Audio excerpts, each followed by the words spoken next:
research, but it's like, you know, if I had a regular job, I would be working less than I am now. But at least you're doing something. You're doing something of value, don't you think so? I'm tired. Tell me what's going on. Do a little update here. Okay, is this live? Yes. Well, it's not live, but it's being taped.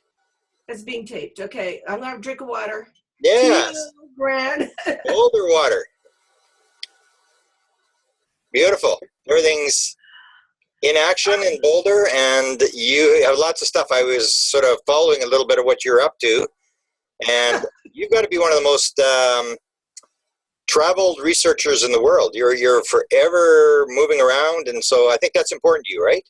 Not just to sit in one place. Way to research. I mean, how can you do it unless you're face to face? One of the things that people that I interview, I have to look at them face to face. I have to feel their vibration. I have to see if they're telling the truth. So I can't do that on a phone. I can't do that. You know, I can't do that any other way. So I have to, and it's not sponsored, as you know. It's not sponsored, but the motivation, and this is, you and I are like kindred spirits, because the motivation that I have is I just want to know the truth. Exactly. And you've dealt with a lot of I don't know if people know that, you've dealt with a lot of the most major researchers, going back to Hynek, to Greer, to Philip Corso. I don't know if you heard the other day, Eric Davis was on a radio show, and Eric Davis said he did an investigation of Corso and basically confirms it. I'll have to send you the audio tape. I was really surprised. I guess he went through his contacts and stuff, and basically it speaks very well of Corso. So name some of the people that you've dealt with over the years.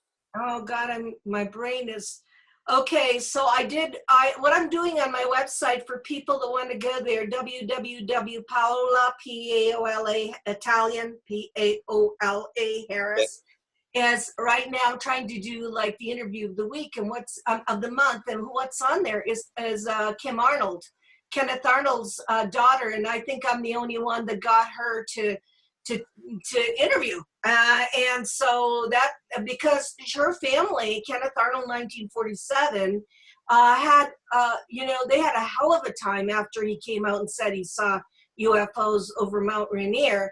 I think every family of a whistleblower, every family of a truth teller suffers something. And I was very compassionate in listening to her story, because she doesn't want to have anything to do with UFOs, the UFO community, or anything like that.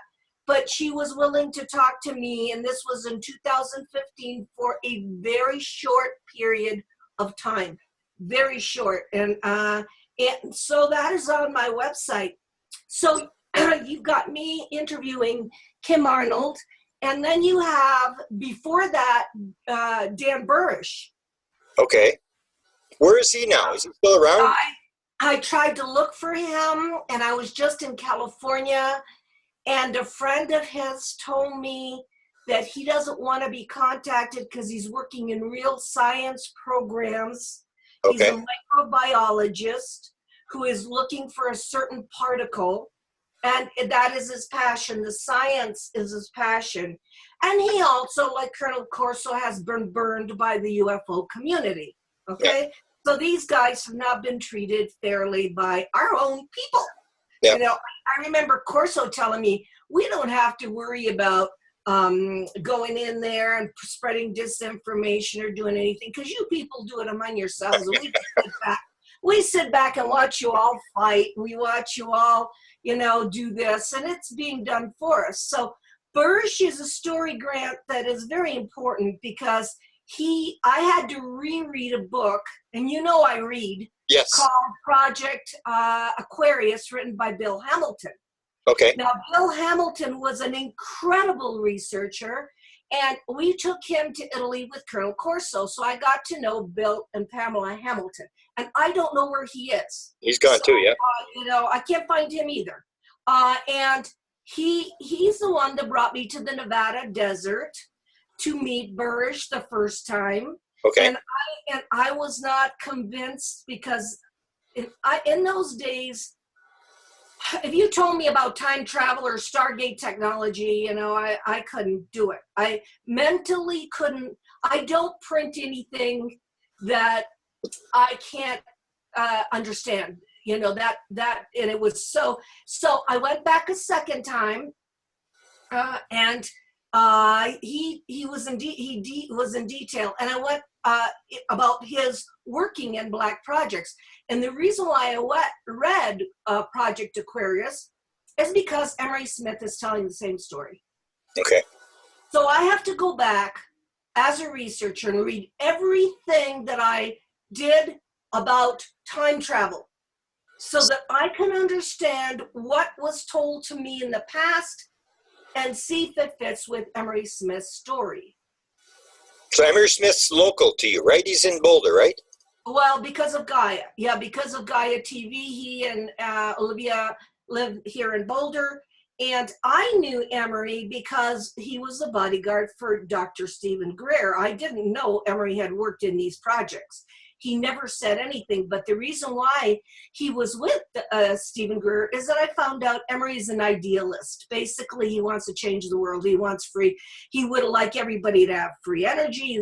He talks about his biomedical experience, which is amazing, which has to do with stem cell research, the regeneration of limbs, the fact that we can cure any disease, that the secret is being held by multinational companies, not the military, not the intelligence community, but the money people on the planet that stand to lose.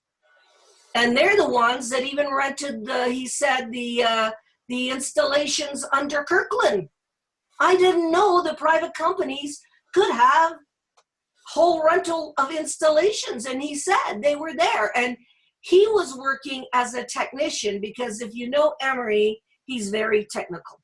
I mean, he can name, Emery is a very unusual person. He can name every muscle, every tissue, every cell, he speaks a language like Burisch, biomedical. So Burisch and Emery are biomedical. And I don't think either one of them knew what they were getting into. I mean, because you do biomedical on humans and medicine there, but then you try to do biomedical with ETs.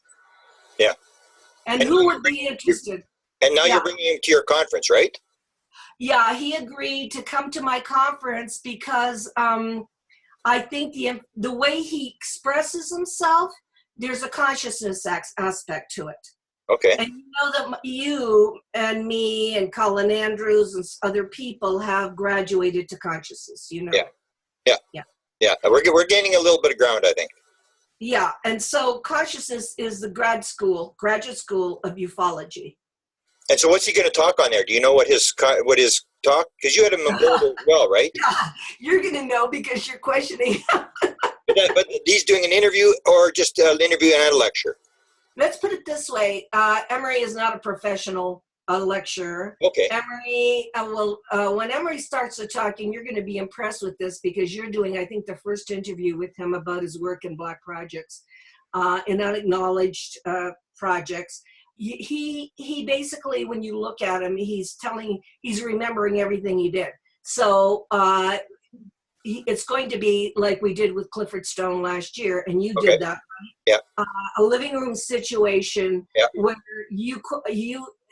they're relaxed because he's not the type that stands up in front of people and just talks. You know, like it has to be an intelligent, informed conversation where you hear what he's saying and you go to the next level and ask the question. You're capable of doing that because you're doing that with me right now. Yeah. So you're a good interviewer. So I have him being interviewed by you, I think, on Friday, and by Steve Mera, I think, or by me. I don't know where I put it, on Sunday. So he's speaking twice, but the most important thing is that he will have access to the people that are there because you know how intimate Laughlin is.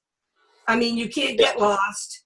Everybody goes to everybody's lecture, including all the speakers go to everybody's lecture. You can't, it's intimate enough in one big space so that you have access. If you want to talk to Emery, he'll sit and talk to you. If they want to talk to you, they can sit and talk to you. that is the purpose of these conferences, is one-on-one communication with the speakers. And Ricardo Gonzalez will be there. And right now, Ricardo is in Mongolia. Okay. He's Doing in a session Mongolia. there? He will be there. He will be the Latin speaker. Okay. Next year, I'll have 2 Latin speakers because I'm bringing up the Latin Americans who have so much information. And right now, Ricardo is in Mongolia, in Altai, with 8 people. And my feeling about that is he's receiving geopolitical messages. Okay. Because that's where he encounters a lot of contact in Mongolia. He was also in Jerusalem. Is that right? So, yeah, he was. So this is a person that has a background of a geopolitical perspective, which we can't go to all these places, we can't. But we need to know that whatever messages were being given on planet Earth has to do with geopolitical. So to tell people when the conference is. So you've got Ricardo, I'm going to be there. Steve Mira. You can see it. Yeah. Okay. Steve Mira from, so the theme, because I always have a theme, is Return of the Star People. So it's Native American. So we have many Native Americans who will play music and will incorporate us in their dances and so forth. So Danny Sheehan, who is the counsel for the Lakota, will be, if he can't make it in person, we're going to be transmitting from North Dakota from the trial, the actual trial that of the water protectors. Yeah. We need to support that. So that'll be done live streamed. Ricardo Gonzalez, the Navajo Rangers, Steve Mira from the UK, and so, people from the UK are coming, and I had another one from Finland that just signed on. So my dream is coming true that international people are coming. We'll have Ruben Langdon, who will show his film that he did at Standing Rock. Jim Greywolf Petruzzi, who's a shaman, will talk on Friday night about going to Washington, D.C. in the name of the indigenous people. By the way, the indigenous people and the people in South America and all the creation myths, they are people from the stars. I mean, this ancient alien history has to be part of this. They're people from the stars. Yeah. And so if we can incorporate all this, then maybe we can make sense of the puzzle. We have Clifford Mahudi. We have Serena Wright Taylor will talk about the Vedic, the Vimanas and the Vedic kinds of history, which are also star people. And Gwen Farrell will do she'll do all the experiencer sessions with Karen Gresham-Nickel. And Birgit Klaus, you interviewed her. She was involved with the Atacama being. And she's decided to do something different. She's going to do half-hour Atacama and what happened there with the autopsy, with the pulling out of the tissue and all that. That was done by Emery Smith, right? Yeah, it was done by Emery. Yeah, Stephen was there, but Stephen Greer and Jan Bravo, and I helped get them to the hospital to do that. But what's her name? Birgit is going to talk about the owner of that thing, that being, that not a fetus. Let's get off of that. And also, Jaime Maussan will talk about the Antonio Urzi case. Urzi is amazing. People need to go on my Facebook. I've known him for 20 years. He films UFOs like nobody in daylight. And I was with him in Mexico City when we saw one in broad daylight in a Mexican. Oh, is that right? Wow. Yeah. I mean, I told him, don't you leave this hotel without me. And so, because I knew that he just, I looked at the sky, couldn't see it. And then all at once it was there.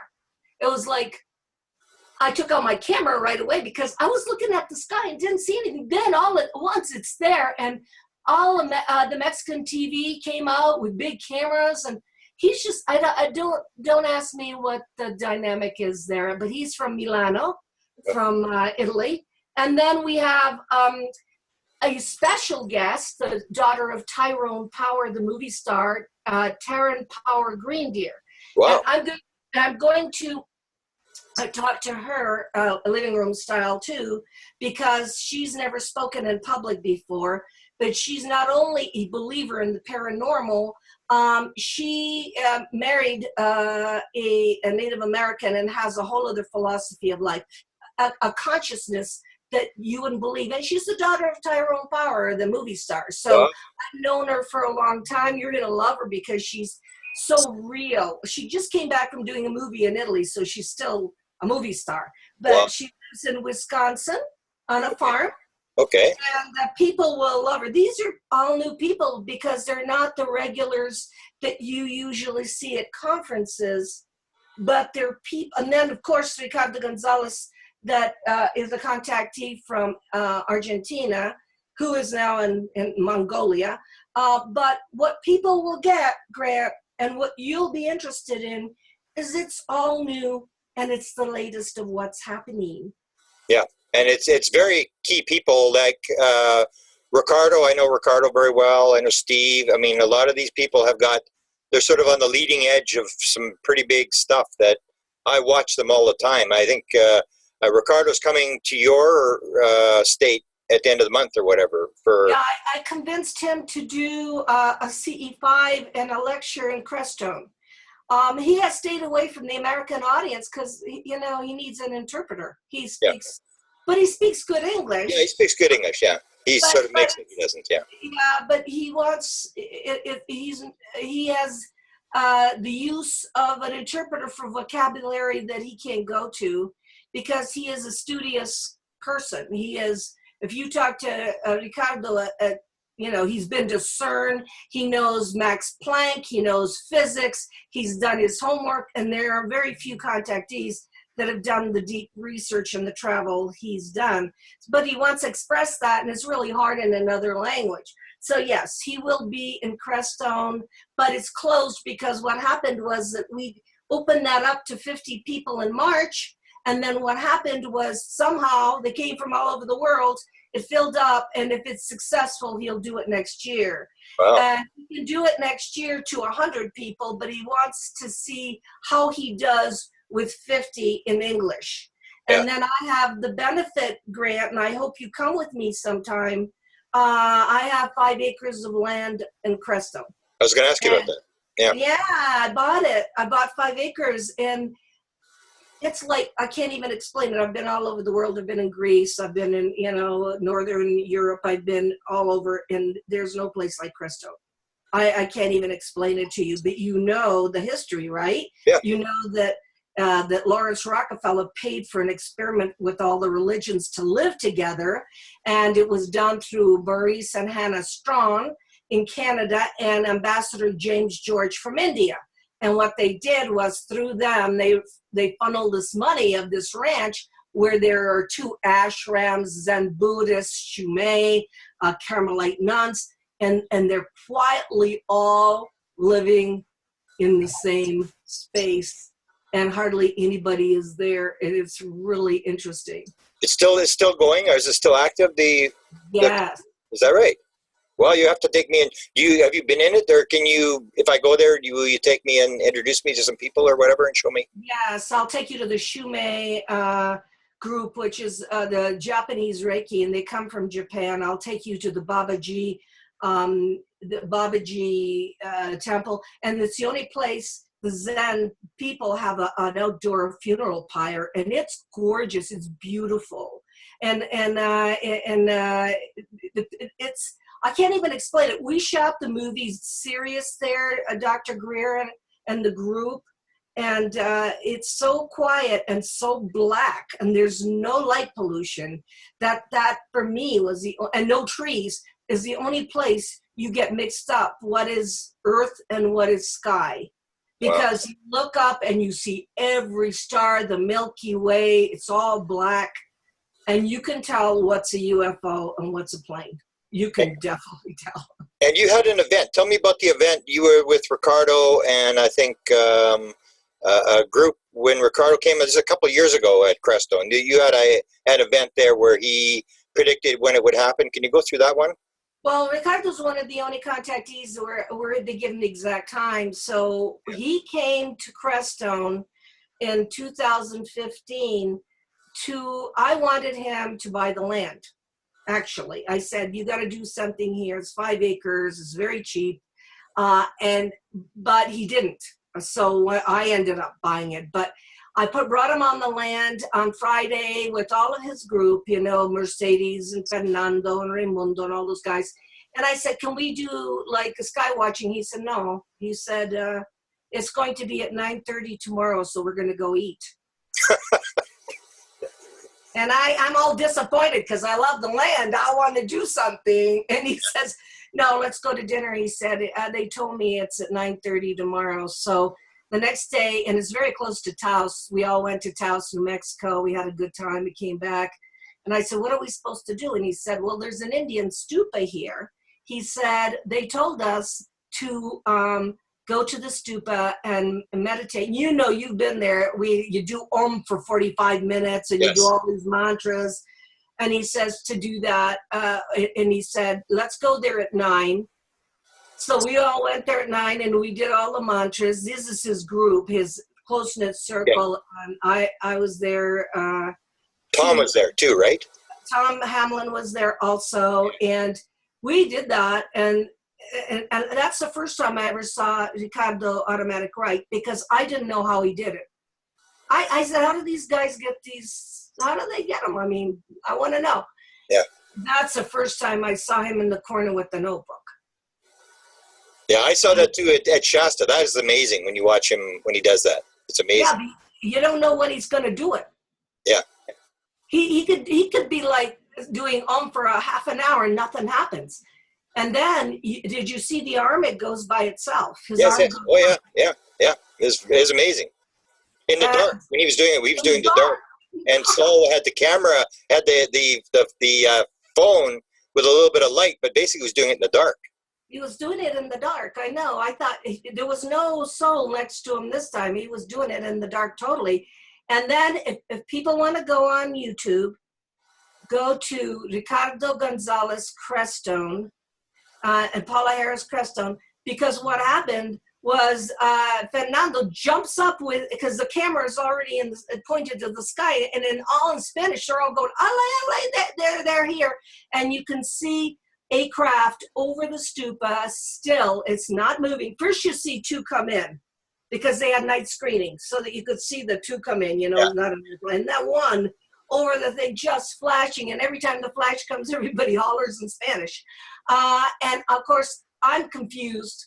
I don't know what's going on because I don't know how all that takes place.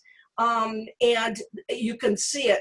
And what he tries to do is get night screening photography for people so that they understand that it's timed. The craft come and they don't move, they flash. Yep. And I don't know what happens when they flash. I don't know if they're giving messages, downloads. I have no idea. I can't answer those questions. But I'm happy he got it on camera because that's, because you were there. If it flashed over your head at the exact time he told you that they were coming for you. Yeah. And I saw that too, the flash. So it's amazing when you actually see it. It's one thing to hear somebody else tell a story. It's another thing when they tell you when it's going to happen and then it happens. That's amazing. Yeah, Greg, because you could be there all night. It's like, you could sit there like going, okay, like what's going to happen here?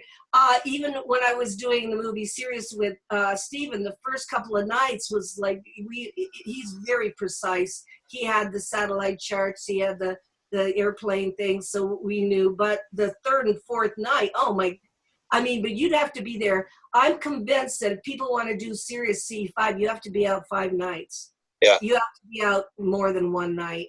Because this is the reason. I'm going to tell everybody this. Stop thinking that the people that go out there and say, hey, come, we're here, that they do what you want. The entire agenda is in the hand of the ETs, and whatever group decides to manifest, and you don't know who they are, but they decide when they show up. And if they don't want to show up, they don't. And so people that, just go out there and say, oh yeah, I can just call them in, like when? These are involved craft that there's a reason why they do what they do. I've come to the conclusion that all contact has a specific agenda. Exactly. It isn't like... Yeah, and they actually sort of let you know, like you're part of it, because you had experience. I remember I had the interview on my YouTube channel with Tom Hamblin telling the story about the phone. So tell the story about the phone with you and the phone that keeps ringing. Where you're... Well, I'll tell you a new one. I just went to lecture in Burbank, right? And I'm sitting there with Paul Davids in a restaurant. Wow. And we're talking about giant rock, which is my passion, the whole giant rock. In fact, for people that want to read The Secret of the Saucers by Orfeo Angelucci. It'll blow you out of the water, because I went to the Hyperion Bridge with Bill Crowley, and we lived that whole time period. But I'm sitting there telling this to Paul Davids, and his wife calls 3 times. And he called back his wife, and he said, Hollis, what do you want? She said, I didn't call. And with that, we're continuing the conversation, and the phone rings again.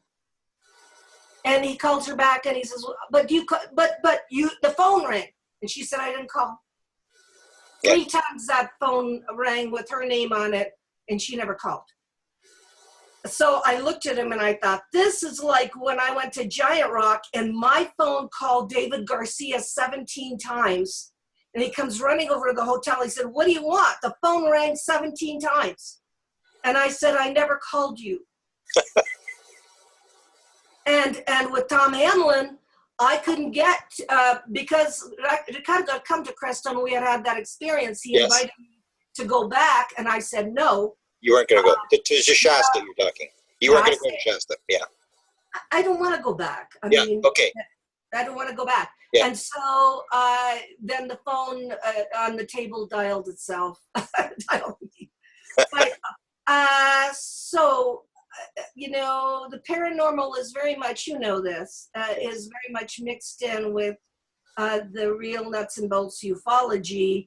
They're messages, and they don't necessarily come to your house, knock on your door and say, hey, Paula, we like that you're talking about Giant Rock, because guess what? I just said yes to a conference in Giant Rock, and I don't know why I'm going, on the 10th to the 17th at the retreat where Contact in the Desert is. And a group from Canada invited me,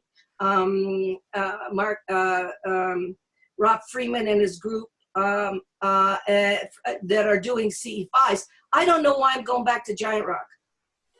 Must be. I'd rather not go back because I have so much going on. I don't like 110 degrees in the heat. Yeah. You know what that facility is like. And I'm going, why did I say yes? Why? And then the name of my conference is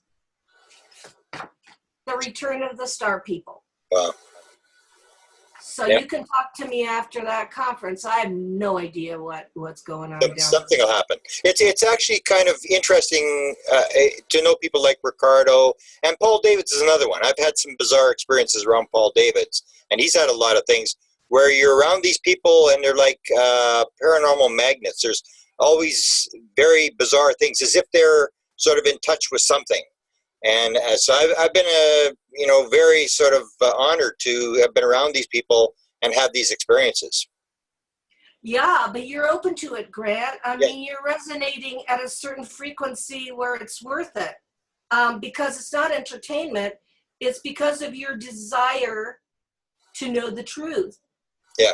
And so if I think, it's like in the Bible, if you're pure at heart and you have a desire to know the truth, they'll step in. If you have another agenda, they'll say, bye-bye, we're going.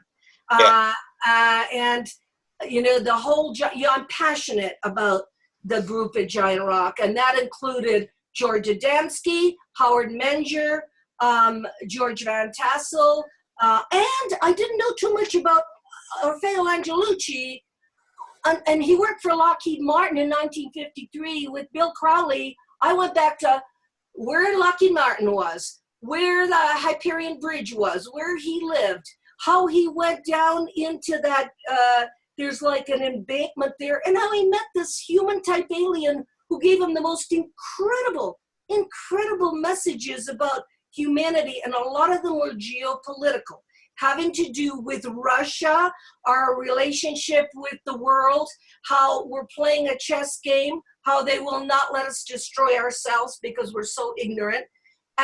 But I had to go back to 1953 to get this, because what's going on now, I don't consider, research. I mean, I don't know what in the world's going on now, but back in those days, these people got absolute clear messages from human type beings who were hanging out in this case, Burbank. Can you imagine Burbank? Yeah. Well, I'm glad you're following up on it, because a lot of these people sort of faded into history, and I'm glad that you sort of revived it, because as you know, I was involved with Wilbert Smith, who was in the early days, and he was in contact with all these people. So I know who these people are, but a lot of the new people coming into ufology have no idea that this whole pattern of history took place, and that these people are almost like the people now. They would get these messages and contacts and stuff, and that the thing was probably very much for real, what was going on back in the 50s. Yeah, and it was identifiable in that these people were meeting human people from other places, which, I begin to wonder if the title of my conference is Return of the Star People, like, are they coming back? And if they're coming back, where are they going? Yes. So, like, where are they coming back to? I'm not sure they're coming back to Giant Rock, even though I don't know what I'm doing there. From the 10th to, other than, watching the skies and, the film crew that's there and so forth. They're not covering Giant Rock. It's an actual conference. But, I would be really, I hope someday that people find that period of history valuable, because the messages, the anti-nuclear, the coming together, I brought Robert Short there, and the channeling he did was the end of separation. Yeah. Well, today, 2017, do we need to come together? I'm thinking of the Beatles song, "Come Together, Come Together Over Me." I'm thinking of the Beatles songs just go into my brain.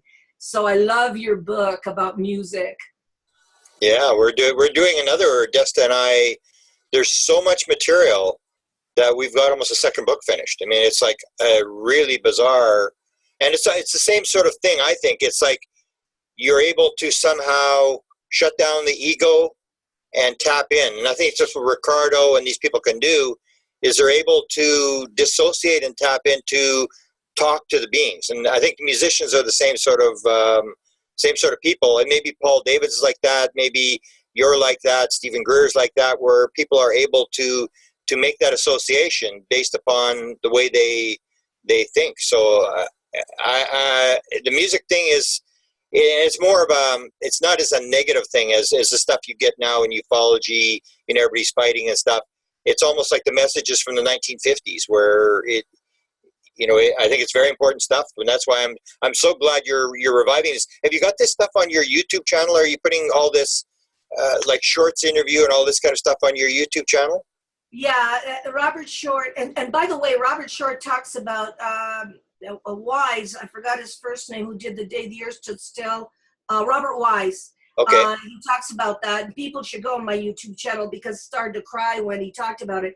He said the guy that played the Michael Rennie guy totally ad-libbed that speech at the very end that Klaatu says to the world, unless you guys go, you're not coming.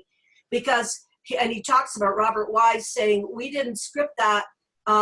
Michael Rennie just said, just let me do it. I'll think of something. You don't think that's a download from ETs? Yeah. And then, let me think of something? Yeah, I'd like to pass you that speech if you'd be willing to put it on your website. Oh, yeah, exactly. Because I know, like, I always do the Beatles. When you get Ringo Starr, 1974, does the album. I know you've seen the commercial they did for the album. He plays the being, and he's got it on his album, and he gets in a flying saucer, and he's flying over Los Angeles in a commercial for a Beatles album. It's just incredible how, you know, that story has become sort of famous, and that the Beatles picked up on it and used that same story. It's like fascinating stuff. It is, because they are the messengers, you know, the messengers. I think the beings don't know how to get it out. So they're going to go to the media, the biggest media they can go to. Yeah. What we watch, it's like subtle. It's like they're not going to come down and say, hi, here we are. Guess what? You guys screwed up. You better grow up. They're not going to do it that way. They're going to go to the media, or they will do it in a unconscious way where you're going to get it subconsciously. And one of the things I want to end by telling you is, guess what? It's not intellectual. So the messages go to the heart. Exactly. And something like Imagine, when you hear the song Imagine, you're not intellectualizing everything there. Yeah. What you're doing is the heart. The heart is the only way it can reach humanity. And that's the only thing I think we have in common with ETs. We certainly don't have an intellectual capacity in common with them. I don't think we could ever think like them. But the heart connection is a measure with which they can reach. And Latin Americans have big hearts, let's face it. Yeah. Yeah, they're unique. I used to think when we went up to Shasta, I thought, like, these people are here meditating for world peace, and, like, where are the Americans, you know? So, like, it's like they're coming to save America, and it's like they're coming from all around the world. And I'm glad that you're also a messenger, so I'll give you credit. I mean, we may complain, you and I, from time to time, that there's so much material you don't really know where to go or what to do next. But you have a role, like you're playing a very important role in getting their message out, and they're bringing these people to you. And so I hope everybody follows your YouTube channel. I'll promote you as much as I can, because I think you're doing a very important role for whatever it is that's going on and the message that they want to get out. Well, thank you. But I want to say, first of all, I'm an investigative journalist. I am not a ufologist. So in the interest of defending myself, I've got to cover everything. And yeah. We have to cover it all. And then the people that are discerning, the people that can that resonate with whatever it is, they get the messages from us. But I have to cover all the stories, and I have to cover them without my bias. So I have to, you know, I've always loved Barbara Walters. So so I want to be like the cosmic Barbara Walters and the cosmic Lois Lane. So I like that kind of thing. I'm not a ufologist that's trying to prove that UFOs are real and all that. I just really love the idea, like I just did with Orfeo Angelucci, of bringing forth information that people can connect to all the dots. Beautiful. And so let's go over the conference one more time. The conference is November 2nd through the 4th in Laughlin. They can fly into Vegas. There's a shuttle from Vegas, right? There's a shuttle from Vegas. The hotel is $49 a night on weekdays and Sunday, and $69. And there is no hotel in all of ufology that's that economical. And $69 on weekends. But the thing that's great is what they get is 18 speakers, because I can't break it down to speakers, and then I don't want to milk people, and it's ridiculous. It's one fee, all 18 speakers, a very, very nice, and you've eaten it, buffet dinner. And Friday night, we have Native American, we're going to have dancing and flute playing and so forth, but everybody gets involved. I mean, were you there the time that Travis Walton brought his grandchildren to sing Stand By Me? No, I didn't. No. Wow. It was like all these kids. And we had so much fun. And this is Friday night. There's cocktails. And then Saturday, we have a film. There should be 2 films. Most important thing, it's activism, because we are going to support Danny Sheehan and Standing Rock, and I think it's very important because I believe in activism. We have the experiencer sessions in the morning for people who want to share their stories. And it's a lot of work for me. That's one of the reasons my brain is fried. We start working a year in advance. It's not slapped together. It's a big job. It's very precise. My crew backstage, 7 guys that work for public television. You've seen them. Yep. It will be live streamed, but I wasn't going to announce that till October. And and I'm doing the best I can to raise consciousness. And I'll help you where I can. I've done some of the interviews on my YouTube channel. Some of the speakers we've interviewed them, and we'll do anybody else. We're still going to try to do Emery Smith. Yeah, please. Yeah. And I'm staying a couple extra days, so maybe anybody who wants to sort of get together, you know how sometimes the biggest parts of the conference happen outside the conference where you're meeting people and stuff. So I will be there for a couple days after the conference, because I think that it's even cheaper after the conference. Like during the week, it's like dirt cheap to stay there. And it's a beautiful place. It's right along the Colorado River. So I'll be staying there. Anybody wants to get together, we have these little meetings and go for lunch or whatever. Because sometimes you know what it's like during the conference. You're so busy, you really don't have time to talk to people. But I advise people you should stay a couple days after and just sit around, and there'll still be people around, and we can talk. And I'm looking forward to it. We'll be coming in. We'll be driving in, and we'll see you in November. And thanks for all you do, Paula. No, thank you. Thank you. We're in this together. Beautiful. Okay. Okay. Thanks a lot. Okay.